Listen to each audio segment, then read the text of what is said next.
Hello and welcome back to this week's episode of In Distress, a podcast where I talk about nonsense in the comfort of my childhood bedroom. Welcome to this week's episode.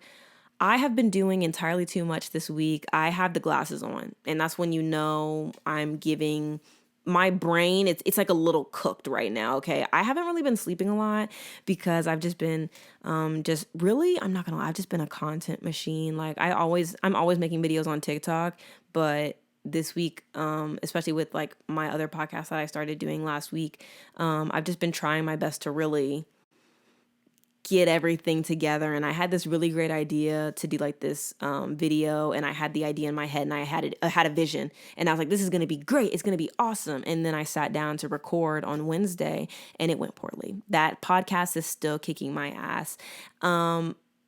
I sat down and recorded it, and it didn't look great. I didn't feel good about it while I was doing it. And then when I went and watched it back, I was like, yeah, this is pretty bad. We're going to scrap that, and we're going to need to rework that idea. And so I was like, I'll try again to record that on Thursday. And then when I came home Thursday, I was like, I'm not going to do that. I slept on it a little bit. I took a little nap on Thursday when I got home, and I decided to go like a different way. And I actually really am proud of how the episode I'm posting today, it was supposed to be out Friday, but it didn't make it. But I'm really proud of it. And if you want to check that out and you're interested in basketball, definitely go look at that. But if not, stay here. I love you. Stay here. This is my fun podcast. This is where I have time. We have fun. But we're going to talk about a lot of pop culture stuff this week, as always. We're going to talk about that man with the braids, and the students, and he got fired. That's a recent development.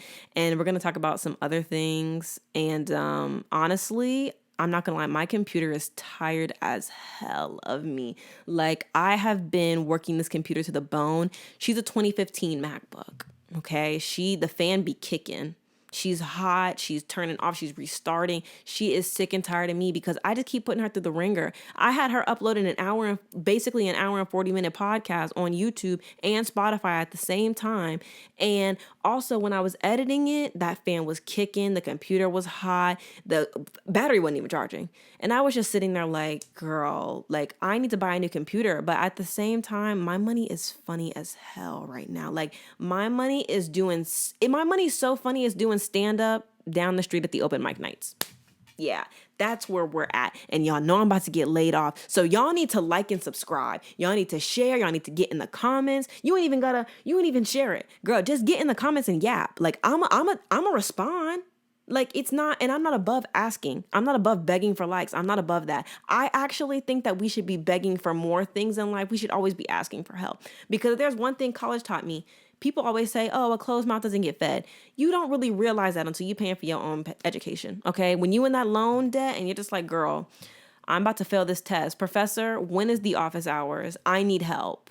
And then you get up in those office hours and you start asking questions. Things start making sense. And it's like, oh, this is what asking for help looks like. So get in the comments. If you ain't gonna get in the comments, at least like the video. If you ain't get in the comments or like the video, at least subscribe. Like, y'all gonna have to help me out. Do one or the other. You ain't even gotta do all of them. Just do one of them, okay? Help a black sister out. I'm trying to get my money up. Anyways, TikTok's going well, okay? We have 9,444 followers. I'm really proud of that, especially because I've been making TikToks for a brick, and they were bricking for some time. And this year, like I've said, it's been like a little bit of a bump, a growth. We're seeing some new followers every day, and I'm really happy about that and proud of it. And I've been just, like I said at the beginning, like just churning out content. And it makes me really happy because I won't say I've always dreamed of making content because that's not really my dream. It's just something that I enjoy doing and I don't even really know if you could say hobby. I think you could say hobby because my dream is like music and stuff. But anyways, it kind of gets the creative juices flowing, just like always constantly creating something and coming up with new ideas and talking about things. And it's just been really fun because while I'm like doing something that I enjoy, which is like making these podcasts, talking about basketball, or even like making TikToks and editing and just like talking to people on the internet and building community has been really great and amazing. At the same time, it's being able to create and get like the creative juices flowing has like helped me in other ways. So like I've talked about music on this podcast before, but I just like to songwrite. I don't have those like guitars and piano back there for nothing. Like I really enjoy it, and at the same time that I really enjoy it, a lot of times I get in my own way, and I even do that with this podcast. I do that with any creative endeavor, like especially TikTok, and especially with like my actual dream passion of like making music and writing music and stuff. And since I've been making like this podcast and the other one and really just like focusing as much as I can on creating outside of like going to work and stuff and worrying so much about what's next and what job I'm going to have and how I'm going to pay my bills and my loans and all that stuff, when I'm not thinking about that. And instead of worrying about those things, I've been able to just focus on this and, doing what I like to do and enjoying it. And it's honestly just making life like a lot easier. I was really kind of struggling with just finding what made me happy in my life, and then doing that outside of just doing the things that you have to do to pay your bills and buy food and stuff like that. And it's just been, like I said, like really cool. But I had writer's block for a while. Like I've had writer's block, you could basically say, for years. And there are just some times when I'm not so much in my head that I'm able to do it, because I just want everything to be great. I want everything to be perfect. I want it to be how I envision it. And obviously, when it comes to like creating something, things just can't always be perfect. Things aren't always going to look how they do in your head, and everything is just trial and error. And I've just really been, like I've said in past seasons of the podcast for the past years, it's just important to fall in love with the process, and then the results will come after that. And I'm seeing that like in real time, and it's really great and everything. And at the same time that it's really great, it's still like, you're still facing hurdles in the things that you're doing, like as you're seeing those results and as you're seeing growth, and as things are just kind of getting easier to do, there comes like other things, like, oh, other people's opinions of you and their comments and their thoughts. And it's still just like, I feel like every day I kind of have to ask myself, or not every day, but like I think every week I'm just going to be asking myself, like, am I still enjoying making content? And when the answer is no, I'm going to stop. And I hope that the answer is never no. But at the same time, I know that sometimes like doing this can become like super overwhelming. And I never want like the numbers and like analytics of everything to, I don't want myself to start like associating my analytics and my numbers and my likes and my comments and my shares or whatever with my like value. And so I'm trying to stay definitely like grounded and present and enjoying everything as it's coming, because I'm obviously super excited and proud that like my episode of this podcast last week did well. But at the same time, it's like, really make sure you're doing this because you want to do it. And the second that you're not doing it because of that, or like the second that, I do spend a lot of time on my phone, and I'm working on doing that less, because yes, making content is so great. Being locked in and tuned into society is so great. Yes. But also there's like a version of me that exists. So it's like, make sure that you're taking care of me. I need to make sure I'm taking care of myself. And then, the other stuff will come later. Like if I'm not good, the other stuff isn't going to be good. I'm not going to feel good about it. And that's how I end up not posting, not being consistent, not doing what I, like to do that makes me feel good, because I'm not feeling good internally. So that's something that I'm learning right now. And yeah, that's really cool. I have some other things to say, but I think I definitely need to start this episode, since I just yapped about that next topic. I definitely need to talk about the Met Gala. And when I say the Met Gala, really what I mean is I really would just want to, I think it's important that I use my the small platform that I have. I think it's important that I talk about Palestine and the genocide that's going on there with Palestinians. And it's important for me to definitely mention that during the Met Gala, it was giving distraction, kind of in the same way the Super Bowl was. But Israel definitely used that time to bomb Rafah, which is where they had told Palestinians it would be safe for them. And at this point, it's just no excuse. Like, there was never an excuse for this, but to be bombing an area where you said would be safe for them, it's just not right. It's inhumane. And I just wish that more people cared, honestly. Like, I know that, like, I feel like the problem is that, like, I think people care, and I think that it looks to me like people care because we're seeing a version of it being covered on the news. Yes, it may not be the version that maybe people who are educated on the topic agree with, but we're seeing a version of it being aired on the television. But at the same time, we if you're on the internet, you're living in that constant echo chamber. So anything that you believe, like the TikTok algorithm, like I've said before, is really amazing. And the fact that it's going to make sure that you're seeing the stuff that you like, that's going to keep you on the app. And so that means seeing the stuff for causes and ideologies that you agree with and believe in. And at the same time, it's not going to necessarily show you that a lot of other people don't think that. They don't agree with you. Like, there are other thoughts out there. And I do want to first of all say the young students and the youth who, and even the professors who are protecting students as well, and even the people who are bringing these protesters food and water and all that stuff and making sure that they have the stuff that they need. The work that these students and the youth are doing on these college campuses is so important. It's so necessary. And I wish that it was being talked about in a better light. And I think I actually ended up seeing a clip from The View. And not that, like, The View has definitely gone down over the years, but it's definitely not. I think it's time to wrap The View up. Like, it's definitely not in a space of, like, having productive conversations anymore. And anyways, but I saw a clip of that, and I think Sunny was talking on the panel, and she was talking about how these protests are important, and it's great, and it's nice to see young people caring about something, and it's important, like, point blank, just important. And, there were people who were disagreeing with her, and it's just really upsetting. But at the same time, it's still like, you have to remember that, like, there's a world that exists outside of the internet. There's a world that exists that doesn't necessarily have all they have access to the knowledge, but, like, are they seeking it out? Do they care enough about it to seek it out?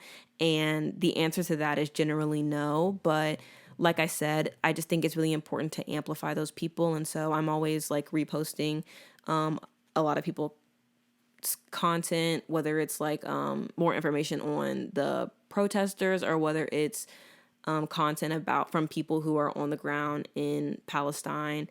And it's just important to remember that these people exist and that these things are happening. And at the same time, that, like I've said before, I think everybody's role is different in this. I think that there are some people who, yes, they're protesters, they're advocates, they're activists. There are some people who are using their platforms. There's a really great influencer. I don't remember her name, but I'm gonna find her page, and I'm gonna link it in the description.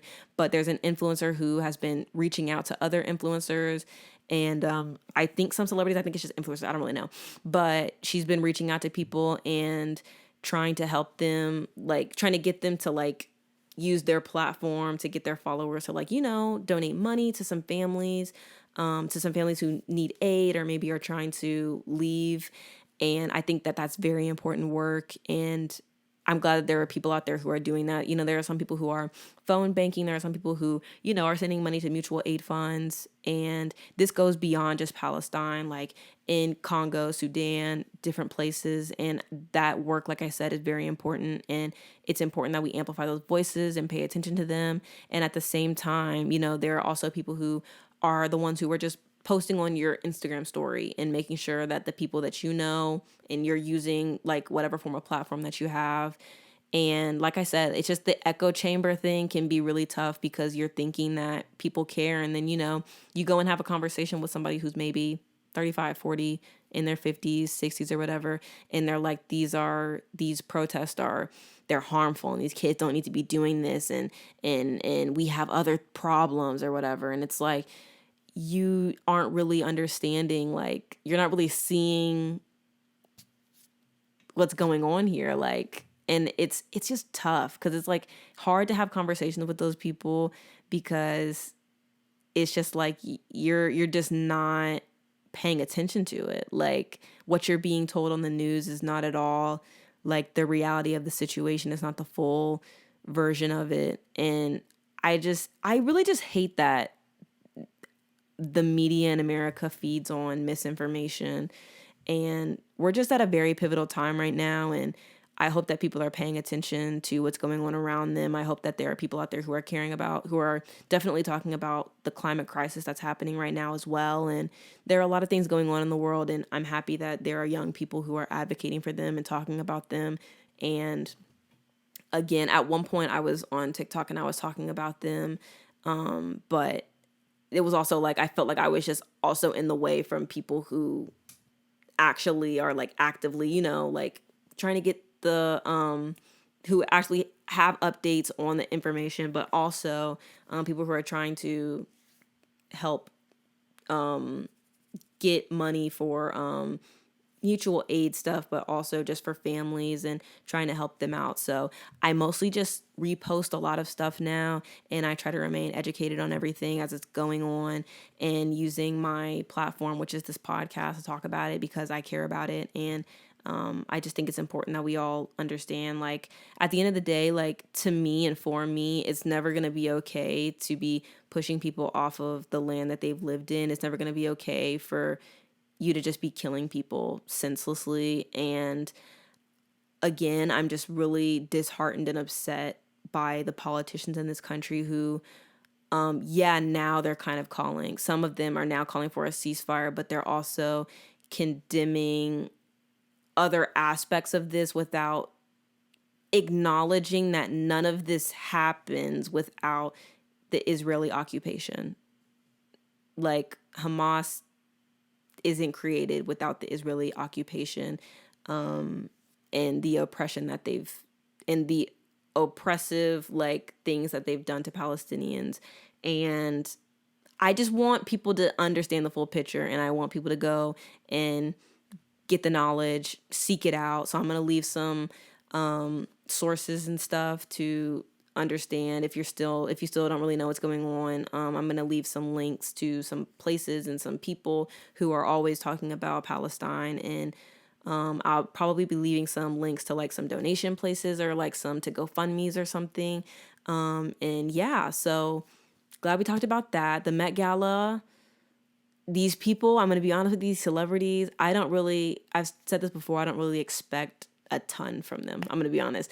I don't think it's great that I think it's sad that these people are so far removed from what's going on and from being on the right side of things.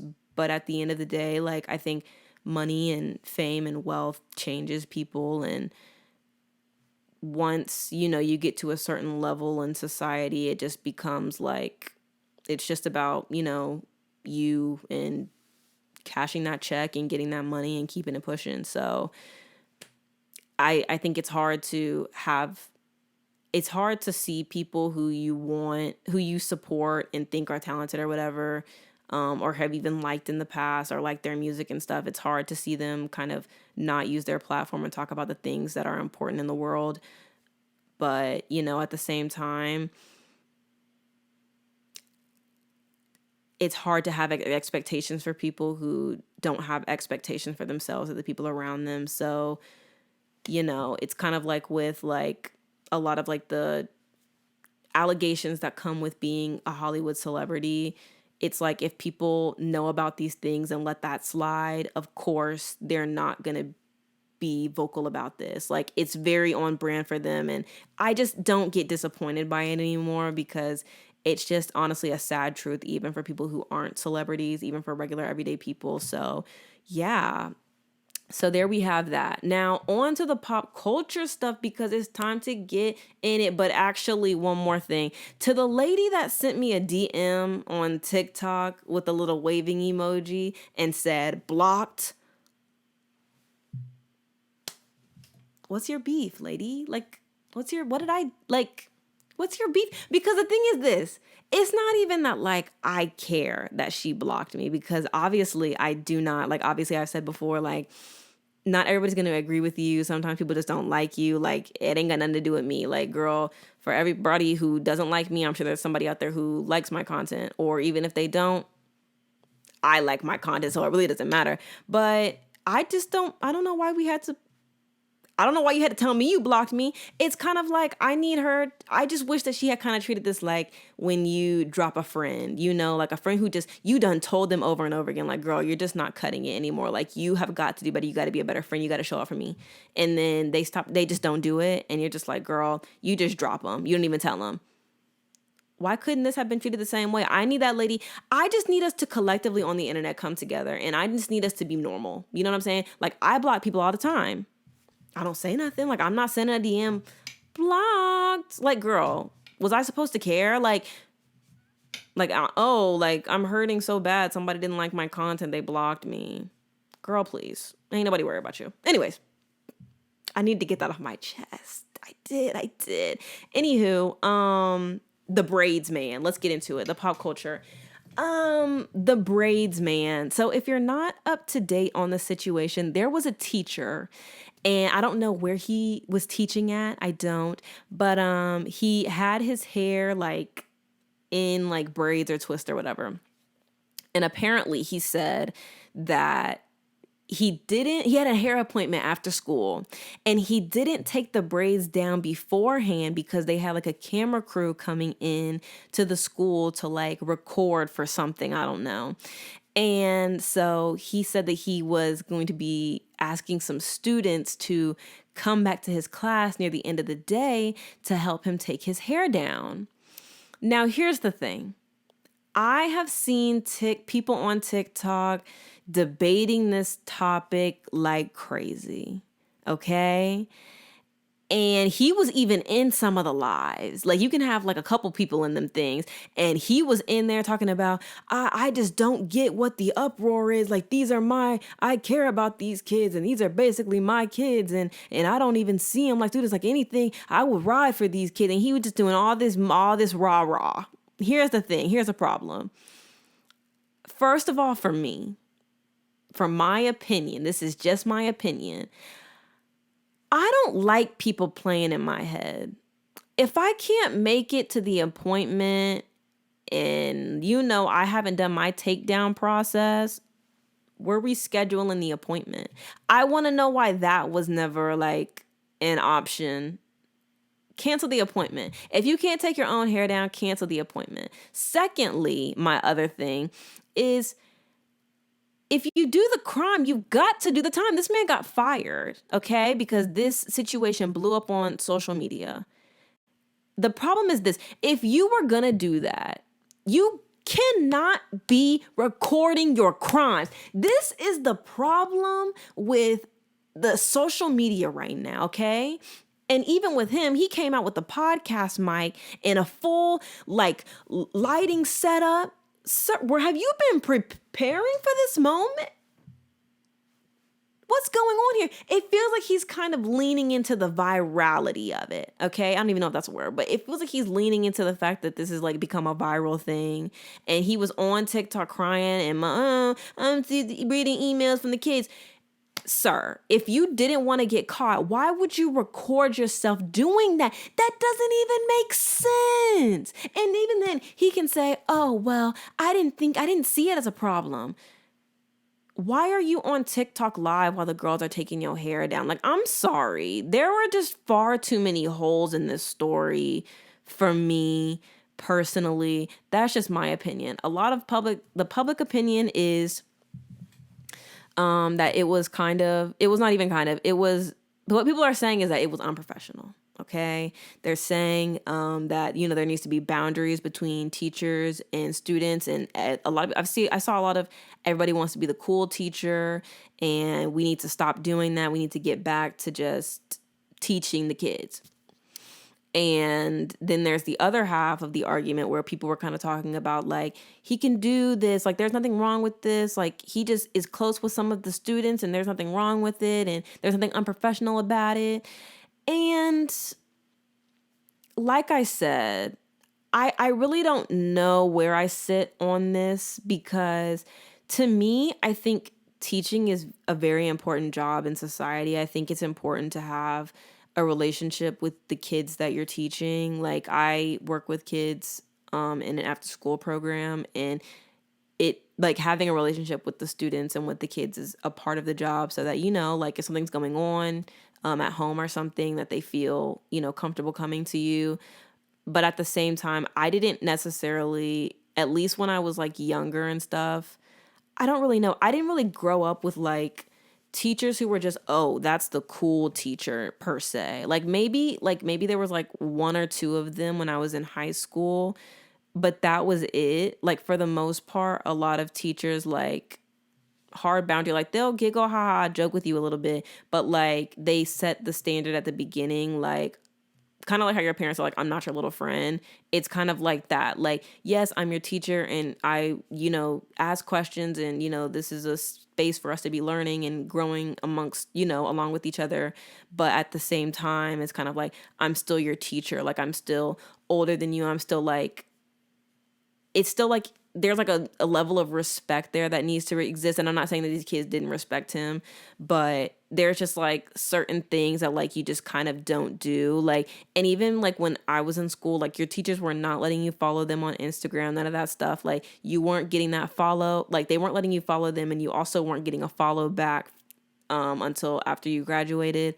Like, it's just not at all. Like, obviously, like people go and they visit their favorite teacher after school or whatever, and they go talk with them or whatever, but that's like it. Like, you're not texting, you're not texting your teacher. You're not like sending like, oh, email, like the type of emails that he was getting. Like if you send an email to your teacher, it was, hey, I was wondering if I could make up this assignment. Can I come and retake this test? I was absent this day. Like, it's stuff like that. Like, and I understand like the importance of like, again, having a relationship with the students, and I understand wanting to be the cool teacher, but again, it's still just like there is a level of professionalism that I think has to exist in every job. And I think when it comes to being a teacher, you don't ask your students to help you take down your hair. I can't like really like explicitly like point to like the very like oh, this is just inappropriate. I can't necessarily say that taking somebody's hair down is inappropriate, because I don't see taking people's hair down as inappropriate. This just isn't the setting that you do that in. Like, that's just it. Like, that's not the setting that you do that. You don't ask students to come to your classroom and help you take your hair down. You either go and you get a new appointment, or like the other option here was just to not record yourself doing it, and you don't get fired from your job. You don't have this whole situation going on, because who knows when he's going to be able to teach again after this. Like, if he wants to teach again after this, like, I don't know in what world, like, but like there were a lot of holes in this situation. But the number one problem here is that you don't record yourself doing stuff that might be seen as unprofessional or questionable things to be doing in the workplace. Like, at the end of the day, this is still your job, and you're supposed to be coming here, being a professional, being an adult, being a teacher. Point blank, period. That's it for the braids, man. Those are my thoughts. Please get in the comments and tell me what you think. I've seen a lot of takes on TikTok today, over the past 2-3 days. I want to say that like I'm like, oh, he shouldn't have like lost his job, but like this is just a weird situation. Like, I don't think any female teacher would ask a student to do that. Like, and obviously like, I don't know. This is just a really weird situation. Very strange, but that's it, like I said, for the braids, man. Moving on to the next topic, we have true crime obsessions. I was on TikTok at work the other day, and I was eating my lunch and scrolling through, and this girl came up, and she was talking about like how she had been listening to this true crime thing. And here's the thing, not to yuck people's yum, true crime stuff to me is just a little too much. And it's not necessarily like, obviously I can watch a little documentary here and there. Like, they're interesting. Like, it's entertaining at times, especially if it's like a high profile case, that's real interesting. When it comes to like the true crime stuff of like, oh, like abductions, and then like what people like the step by step breakdown of the story, and you're just, oh yeah, I listen to true crime podcast all the time. Again, not to yuck people's yum, that's just a little too much for me. I'm not gonna lie. I don't love, and this kind of goes with the idea of like kind of becoming desensitized to stuff. Like the more you see stuff, the more you just become like kind of okay with seeing violence. It's kind of like how we used to see, or even like, it's not even used to see, how you see a lot of violence in movies and stuff, and in video games. And so like over time, you just become desensitized to it. And some people, as an effect of that, like become like a little more violent, a little more aggressive.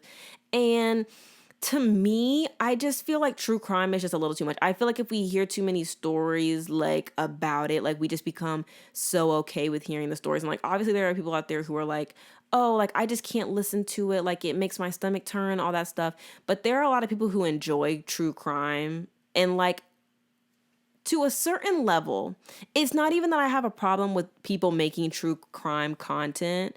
It's more so that I think if you consume too much true crime like content, you kind of start moving around the world funny. And yes, I think it's important to be like aware of your surroundings. It's important to just not just be doing crazy stuff all the time, and just be, just drinking drinks you see on the tables and stuff, and just like making poor common sense decisions. But at the same time, it's like, I think there's a certain level of like consuming so much of a certain brand of content that you start avoiding things. Like, I think that if you consume too much true crime stuff, you just get scared to like meet new people. And it can just really like take a toll on you mentally and like socially. And so to the people out there who love true crime, keep loving it, yes, but maybe step back a little bit from true crime. I think too much of anything is bad. It's kind of like too much water. You drink too much water, you're going to die. Water is great for you, good for you. You drink too much of it, you're going to die. It's like, oh, you drink too much Mountain Dew, that liver,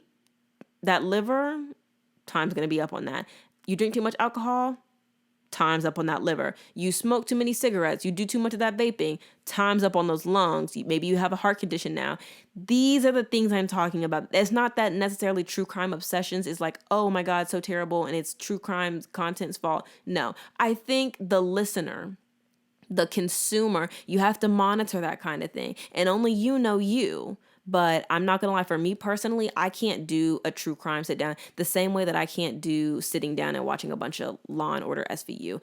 It'll make me sad. It'll put me in a dark hole. Can't do it. Because then now I'm going to the store and I'm acting crazy. I got my finger on the pepper spray at all times. I don't really want to live my life in fear like that. That's just me, though. That's just me. Anyways, next we're going to talk about drinking and driving, because that seems to be a hot topic. So first of all, what happened was I was at work, again, scrolling on TikTok. I know what you're thinking. How do you have so much time scrolling on TikTok? I don't really work that hard at work. Anyways, drinking and driving. There's this black content creator that started on TikTok, and now she does like a lot of YouTube, and she does streaming, and she's on Twitter and stuff, and I think she has a Patreon or something, I don't know, but she's really cool. Her name's Nicoya.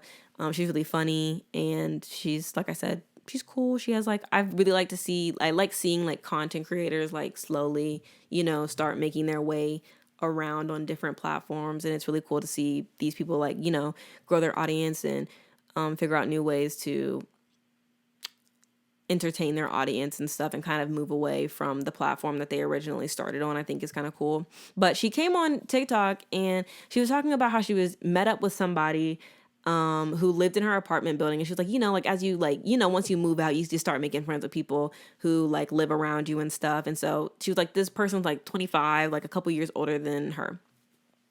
And she said they had gone out to like eat or something, or they were in the car hanging out and talking. And she was like, yeah, I just kind of really hate that, like, sometimes you don't decide if you're going to drink before you go to a restaurant or not. And then, maybe you drink at the restaurant, and I was like, oh, I have to get an Uber, but I drove here and I had to leave my car. And, you're just kind of sick that you didn't get to pre-plan. Like you couldn't just take the Uber there to the restaurant and then take the Uber home. Now you have to come back the next day and get the car. And she was like, it's just a hassle. It's tough, but I do it. It's what needs to be done. And old girl, the friend, was like, I assume it was a woman, but the other person was like, girl, what are you talking about? Just get in the car and drive. What you mean? And she was like, I don't know what. I didn't know that people were drinking and then going and driving. Like, I can barely drive sober. I almost hit a parked car, and that was funny. Anyways, but it really had me thinking, like, for me personally, the way that I grew up, like, I was born in 2001, so I'm 23 right now. And I grew up, we had those assemblies in high school. I couldn't even drive at the time that we had these assemblies because my parents didn't let me drive until like my senior year. And even, it wasn't even the full senior year. It was like the last 2 months of the senior year. And my parents wouldn't let me drive, so I would just be on that bus. But we would have like these, you go and you watch videos about drugs and stuff in health class, and you're like, oh, I'm not doing drugs because they're literally like, that's scary. Like, drugs, they're bad for the body. I was about to say some of them, but like literally, like to a certain extent, like all drugs are bad for the body. Anyways, that's the point. Big pharma, that's a problem. Anyways, but you grow up and you're like, oh, drugs are bad and stuff, and then you hear about people, drinking and driving, and then when I was in school, we had somebody come in, and it was this woman, and her like foundation was called Abby's Angels, and she comes in and she talks about how she was at dinner with her family, and they all got into the family car afterwards, and they went through like a very popular intersection where I live, and there was somebody who had been like, they were either drinking and driving or they were just like texting and driving, like distracted driving or something. It was one of the two. Regardless, her daughter ended up passing away, and she just kind of like goes to different schools and talks about the importance of not participating in distracted driving or drinking and driving. And even like we've had like somebody else come in, there was like an accident on like near the street where I live a couple of years ago. And this guy, he was in the car with one of his friends, and they were listening to music and stuff, and they were just trying to like go around this trash truck because it was just stopping at every house, and they were just trying to, just like get to wherever they were going, and they didn't need to, go around this trash truck, but it wasn't like in a place where like the dotted lines are on the street, which means you can pass, which means you have enough, like you can see ahead to pass. And they went around the trash truck, and a car was coming towards them. And so they did what, naturally your natural reaction is to just like, get off the road and turn the steering wheel. But the other driver had the same thought. And so they ended up running into each other, and his friend passed away. And then he went to jail and served time for, I don't know if it was manslaughter or murder. I don't really know how that gets categorized. But I grew up listening to those stories and obviously like watching like 90s TV shows about drinking and stuff like that, and like the dangers of it. And I think that like there's just not enough content now for like kids today. I think this kind of goes back to the whole conversation about they're not really being like TV shows and stuff made for like tweens and teenagers. Like it's kind of like you just grow up watching Coco Melon and then you're on to watching Euphoria. And there's a big gap there missing. And it kind of just goes back to that idea. But I think if you have more television shows that are for teenagers or like preteens, I think you're able to have those conversations within that bubble and within that context of that TV show. But I think what was important back then when we would watch shows like That's So Raven talking about smoking, or like Boy Meets World talking about drinking and stuff like that, and people taking in like, people who are older than you taking advantage of you at some point. And maybe even like they discuss cults on Boy Meets World. That Boy Meets World, that was tea right there. They showed up to do what they needed to do. But having those conversations in media, I think it just helps you kind of avoid those situations in person. And when you're in those moments, I think it helps you make better decisions because you've seen how things could go wrong and you've seen the consequences of them. And you can kind of think your way through that scenario and make the right decision. And I just think that like that's something that's definitely lacking in today's media.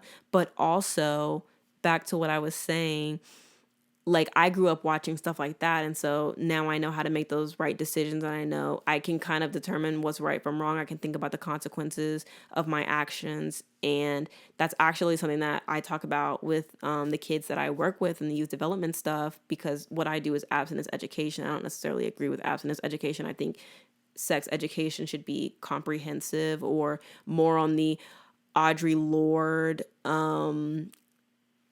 idea and thesis of thick desire of a more well-rounded sex education and health and all of those things.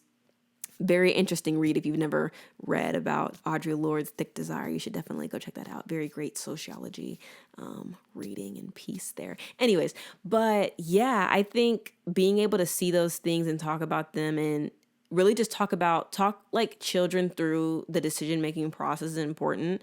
And this kind of actually goes into another topic that I was going to talk about. And so I'm going to loop back to this and we're going to close the circle. But there is the whole thing about how, I think there was a former teacher on TikTok and former teacher and assistant principal who said that America is in a literacy crisis, and she's begging parents to take away kids' cell phones and tablets and practice letter recognition and sounds. And I know somebody had ended up posting a tweet, and I'm going to put it on the screen, but they had posted, they quoted that tweet and they said, I know y'all going to scroll past this because it ain't about sex, but we truly have a serious issue at hand. With the more illiterate the masses are, the easier it'll be for the government to continuously strip away our rights. And I talked about this for the past couple of months, and especially when I had first started my job. But yeah, these kids cannot read. It's not even that they can't read. It's really the ones that I work with. It's not that they can't read. It's that they can't comprehend the things that they're reading. And at the points right now where it's just like, you just need to be able to comprehend it and then tell me what was said in that paragraph. They can't summarize the stuff they're reading because they're not really comprehending it. They're reading it, but they're not like digesting it. And I understand that that takes time, but the bare minimum fundamental skills aren't really there. And I actually ended up having a conversation with some of the kids that come to the program the other day, because I was just kind of like, I've told them before that a lot of school is just about getting the basic idea of things on like a fundamental level and then being able to build up on them. So in the case of reading, it's really just like learning what each letter sounds like, phonics, right? And then being able to put those things together and sound out words, yes. But also that comes into like, even like when we're talking about root words, prefix, suffix, they don't really understand that. These kids don't know how to find words in dictionaries. They don't even really know how to even kind of begin to spell certain words just by sounding them out. And there's just a big gap and divide here. And it's really troubling because it's like, yes, a lot of people have been saying that these kids are the future. Yes, that's true. But a lot of my students, like, they've expressed that they want to go to college and they want to do these things. And I work with children who are in like a lower income area. So on top of like the class issues that exist there, and then outside of the race issues that exist there, there's going to be that level of like, are you literate? Are you illiterate? And then that being a dividing thing. And even on top of that, they've told me they want to go to college, yes. And I was telling them the other day, like, and it's not to scare them or anything, but these professors, when you go to school, you're going to have readings to do. Like, they're going to have you writing papers. You're going to have to be able to summarize like what you read to be able to participate in class discussions and then be able to talk about them and write about them on tests and in papers. And I was kind of just telling them, like, it's really troubling to me, because I told them that we have a literacy problem, yes. But I told them that it's kind of troubling to me that when I show them educational videos, like in the little, like throughout the program, that sometimes it's hard for them to like answer the questions. And I told them that like, it's just going to be really important for you guys, because this program that I'm working for is closing and it's going to be over soon. Like, at a certain point, there comes a certain point in your education where you have to be the person who decides that you want to do more and that you want to, you know, go to college and you want to have good grades and you want to do all this stuff. Like, you have to make that decision for you. Like, I told them, like, your parents can make you go to school. They can't make you pay attention. They can't make you go to class. Your teachers can tell you to stop talking in class, stop being disruptive. They can't make you listen and like want to gain that knowledge. Like that's a decision that you have to make, and you have to continuously make that. And I believe in them, and I want them to go and do these big things. But, you know, like I told them over the summers, my mom, my dad, like they would make us read, they would make us do like workbooks, like they would make us work in math workbooks and stuff. And my mom had me on Hooked on Phonics crazy. I used to be on the couch crying doing like the little yellow book and Hooked on Phonics because I was just really struggling with it, and my mom was not letting me struggle. And you know, when you're a kid, you just cry because you're frustrated, but I was not in there cooking. I was not. But I had my little cassette tape. I would put it in my little cassette player and I would play it. And then I had to follow along in the book. And I had these little flip notes of words. And it was like cat, bat, rat, fat. And you just had to like get, you know, understand the at. And then my mom would just make me keep doing it on loop until I got it. And it was so sick. But again, I'm just so grateful to her for caring about my education. And it comes down to the parents.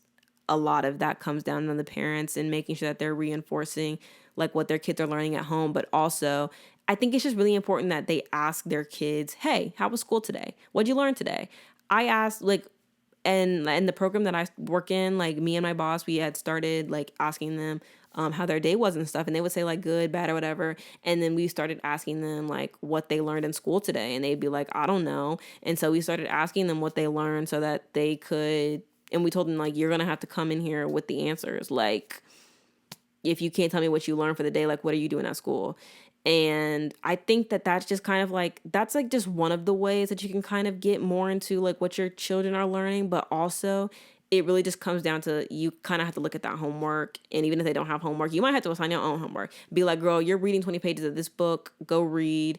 You're doing these math problems over the summer, stuff like that. I think goes a long way. And like I said, like, yeah, a lot of like the things that are going on in the education system come down to like the changes that have been made over the past few like presidents, especially when George W. Bush did the No Child Left Behind.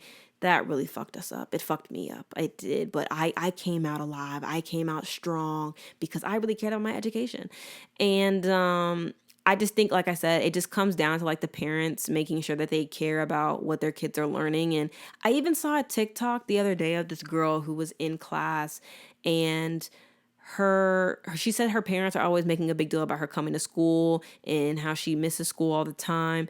And then she was like, but this is what our classroom looks like. And she kind of like panned to the rest of the class, and everybody was just sitting on their phones. And I was like, bro, what is this? Like when I was in school, which it was not that long ago, not too much. I just graduated high school in 2019. And when I was in high school, they were not playing that. Like it was put those phones up. Like you're not using your phone. They might let you listen to music, but you couldn't even use your phone because they would have it blocked on like the thing. And most of the stuff was blocked on the school Wi-Fi. So they were mad strict out there, but it did make sure that we weren't using our phones and stuff. And we did stuff that was going to take up all of class time for the most part, unless it was like, there was like a couple of classes specifically that we didn't do things to take up the entire class time, but you do things throughout the entire class. And I'm just really worried. And at the same time that I'm worried, it's still like, these teachers are not being paid enough money. Like these teachers deserve more money. There's no reason that like somebody who's teaching literature during the school year should be at the brunch spot serving me French toast. I think that's unacceptable. Highly unacceptable.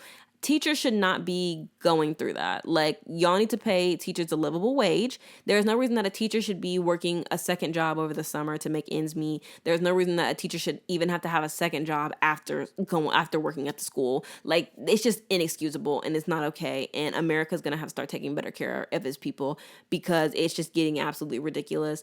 But anyways, like, a lot of these teachers are fed up. Like, I can't tell you how many TikToks of teachers I've seen of just young teachers who are just getting into it and have maybe even like dreamed of being teachers for years, and they're not enjoying it because especially depending on what grade they're teaching, like if you're teaching middle school, high school, and you're seeing these kids are far behind, it's just like, girl, I'm sure there's a way to help them, but not in the way that it needs to be. Like, these kids are behind. Not only are we going to be teaching the new material, the teachers don't be having time to be doing all that review. They don't have time for all that. So now it's just like they can't even teach the new stuff because they have to teach the old stuff or reteach the old stuff because the kids don't remember the old stuff. There's a lot of problems here.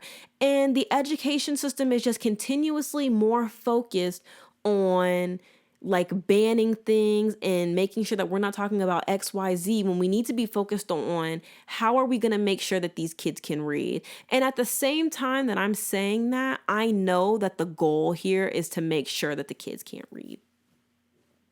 Because like this tweet says, the more illiterate the masses are, the easier it'll be for the government to continuously strip away your rights. If you can't read the law, like if you can't read the laws, of course they're just gonna start doing stuff.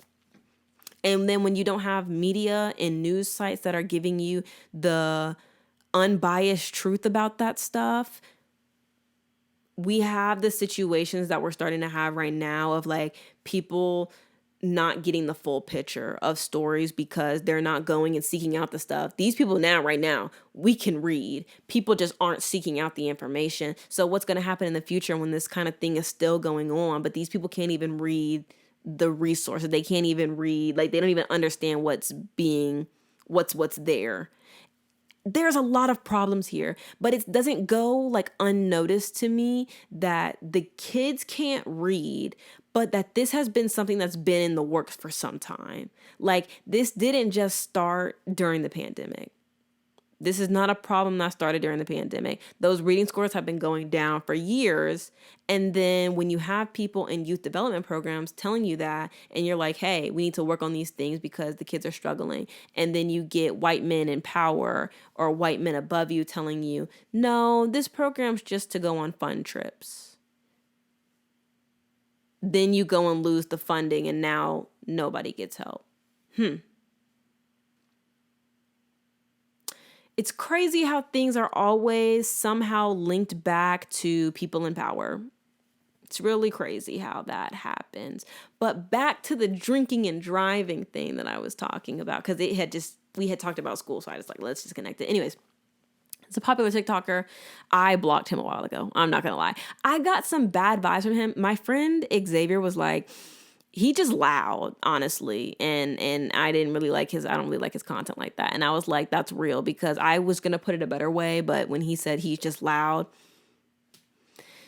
that basically put everything into perspective, I think. His name is Brian the Diamond. He got arrested for driving under the influence. Drinking under the influence would have been crazy because anyways, but he got arrested for driving under the influence. And I just think that that's, and then there's been a couple of instances of this happening even with celebrities and stuff. And I'm just like at the point of like, for me, morally, I would never drive drunk, not even drunk. I wouldn't even drive if I feel tipsy or I'm feeling a little loopy. Like, girl, somebody come get me. Either somebody come get me or I'm about to get this Uber.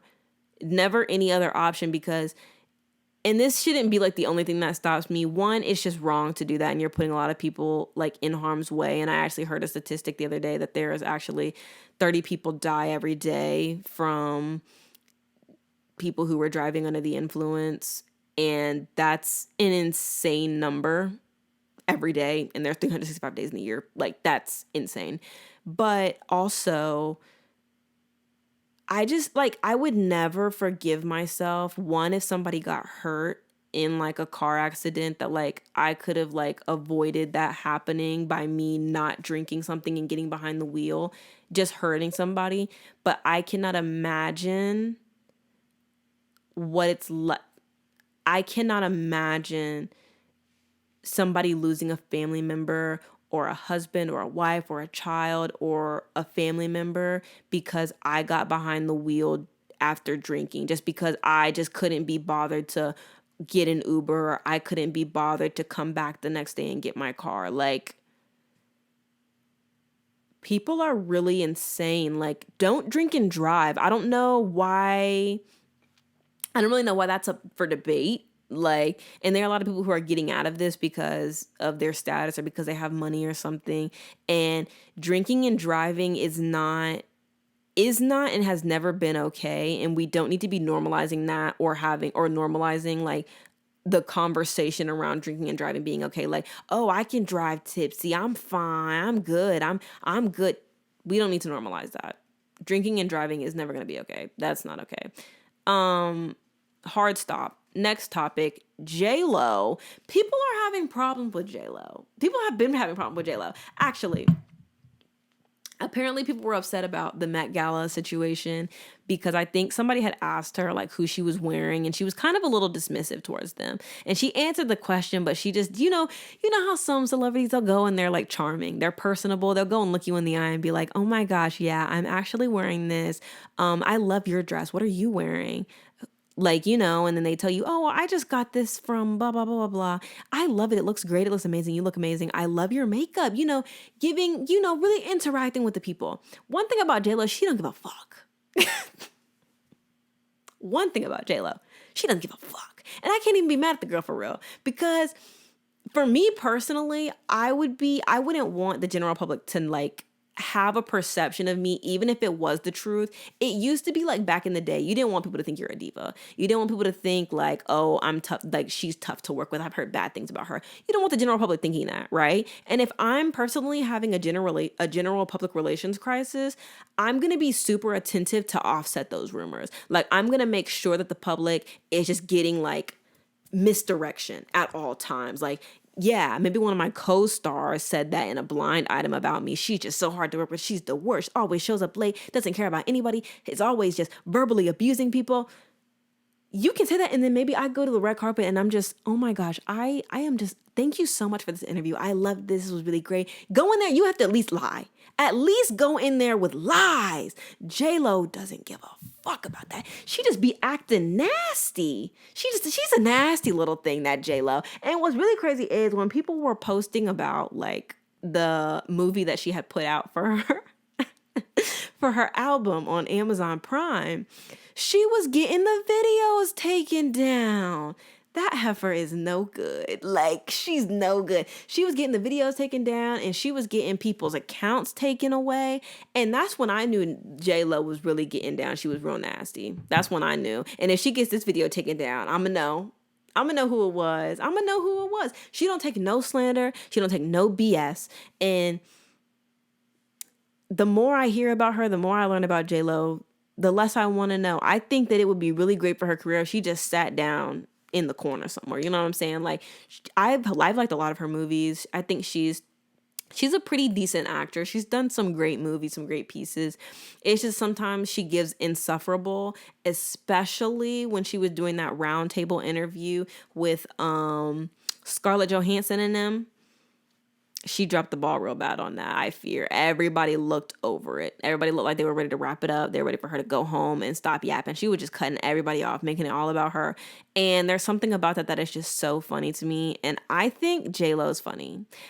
She's offering a level of entertainment that you can't find in every celebrity, Like I said, some people would care about the things that are being said about them by the public. She doesn't give a flying fuck. And there's something about that that's commendable. There's something in there about that. So you know what, JLo? Keep doing what you do, girl. And I hope some people go into your concerts, because them things was not selling. Next, I think the next thing I'm going to talk about is TikTok. They be doing the debates on live. I'm telling you, I've seen every type of debate. I saw a debate earlier today that was about why do you think abortion should be illegal? And this girl was like in there, and people were coming on the mic, and like she was aggressive in there. I'm not even gonna lie. She was a little aggressive in there. And people were like, you're not even letting, the other girl that she had in there, she's like, you're not even letting me talk. I just think if you're getting 4 or 5 abortions, you shouldn't be able to blase, blase, blah. And she was like, a lot of people aren't doing that. A lot of people aren't using abortion as a form of birth control. Next. And then the girl was like, what do you mean next? You didn't even really even talk about, well, I also think that it shouldn't be legal because, and then like she came and had her facts. She was ready. And then the girl was like, you're not even letting me talk. And it's not fair. You're not letting me talk. And then old girl was like, well, okay, this is your time to go and gather your sources. This is your time to go gather your sources. Right now, your screen should be paused. You should be looking for the source of instead of yapping and talking to me. And the girl was like, the moderators keep muting me. It's not fair. I'm trying to have a debate and have a conversation. And she was like, you need to get your facts straight. You need to get them together. And that is just so funny to me. Like, there's no way you letting somebody yell at you on your own phone. Come on now. Me personally, if I'm losing the debate, I'm swiping out that hoe. Ain't nobody about to catch me slipping. You're just not going to catch me slipping. But alternatively, people have been talking about the Drake and Kendrick beef on there a lot, and I can't believe that people are still talking about that. I thought that was old news, but people are still in there listening, got them diss tracks on repeat, and people are still in there debating it. People are in there talking about being pro-Trump. People are talking about, why do you think being gay is a sin? Like, they be in there, and people be locked into the live. I was like, that is really crazy. Me personally, I've tried to do a TikTok live or two. I just don't have the followers like that. And I don't even know what I would go on there and talking about. Like, debate what? I don't like arguing on the internet. It's not that fun to me. Actually, it depends on the mood I'm in that day. I actually had to check a man today because I had been talking about this basketball thing that's been going on in this conversation about race and sports and how certain basketball leagues kind of market the minority and elevate the minority instead of supporting the majority. And it was just a really interesting conversation, and I was talking about it, and this guy came in there and he was talking about how you need to take a business class because you don't know anything and you don't understand what's going on here. And I had to check old boy real quick. First of all, sir, I graduated summa cum laude from my institution, from my university. Georgia State University, yeah. Graduates the most black people in the U.S.? Yeah. I graduated summa cum laude there, 3.9 GPA. Not to flex on them too hard. I have a half business degree. Like, I went to school for media entrepreneurship. I'm media literate, and not only that, I've taken a lot of business classes. I've taken marketing classes, accounting classes. I know what I'm talking about, sir. You thought you ate. I had to clean it up real quick. Sometimes you got to remind people who you are. Sometimes you have to remind people who you are. Okay, because men be getting real nasty and crazy in my comment section, and that's why I stopped checking the notifications, because it was some of the men was doing a little too much on me, and I was like, too much access. And honestly, after I posted that video where I checked him, he had commented some stuff, and I was like, we just have different opinions. Like, I welcome that, and yeah, have a good day. And then he kept commenting. He posted like 6 comments after that. And then he was being transphobic in the other comment video. And I was like, sir, you can disagree with my opinion, but we don't do transphobia over here. Not too much. Like, I'm going to give you this warning real quick, but we don't do transphobia over here. 1. 2, then after that, the man keep commenting. I was like, sir, please stop talking to me. Please. I'm begging you to stop talking to me. Like, you can make your own video. You feel free to do that. You ain't got to come on here with your little think pieces. I don't care about none of that rah-rah. Keep it to yourself. I do not care. I don't. I really don't. And I didn't. And I told that man that. Anywho, last topic we have is a Coke freestyle machine. I went to Wendy's the other day. And I was just really thirsty. And I was like, dang, I really want a Coke. So I was like, let me go on by the Wendy's real quick. Get me a Coke before I go to work. And it was not bussin'. I have never had a Coke from a Coke freestyle machine that felt like it did the trick the way that a can or a 2-liter or Coke from the fountain, like the old school fountain where you have to push in on it. You know what I'm saying? Where you have to push in on the Coke machine. I have never had Coke from a freestyle machine and been like, I feel fulfillment in this moment. That has never happened to me ever in my life. And it was just really disappointing to have spent money on that Coke. And it wasn't even good like that. Like, it just tasted like fake Coke. Like, I was like, girl, what the hell is this? And this is why I stopped going. That's one of the reasons I stopped going to Wendy's. I stopped going for multiple other reasons, like them taking that purple onion off the Dave's burger, off the Dave's single burger, and really all the other burgers. And also, I stopped going there when they changed that barbecue sauce. And I stopped going there when they changed those damn fries and when they got rid of that 4 for 4. A lot has changed since Dave passed away, girl. Wendy's hasn't been the same. And I think that Wendy's is going to need to start finding its way back to its roots. Yeah. Bring the sunrooms back to Wendy's because we have problems and we have beef. And like I said, we need to ban Coke freestyle machines. They're the worst. They're the most useless. The drinks in there don't even be delicious like that. Okay, I'll give you the high C punch because hard to mess up fruit punch. But when it comes to a good old soda, when it comes to a good old Coke, I can do without it. I could do without a Coke freestyle machine. This was a really fun episode for me, guys. I had a great time. I really wanted to come on here and talk about that man with the braids. I did. And I got to do that. So it's feeling like a very successful day. I don't know if this is like as entertaining of an episode as the one from last week. Once I got into the first topic, it was kind of like, damn. Ooh. Not to like be a wet blanket or anything, but it was kind of like, ooh, reminding me of the humanitarian crises that are going on in the world right now. It's rough, but I'm glad to platform them.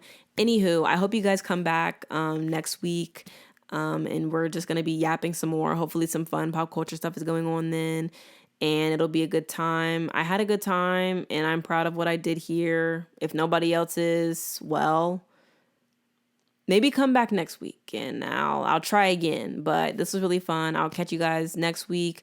If you want to check me out on any of my social media, everything is in the description below in the link tree. So go and check that out. I'll see you guys next week. Bye.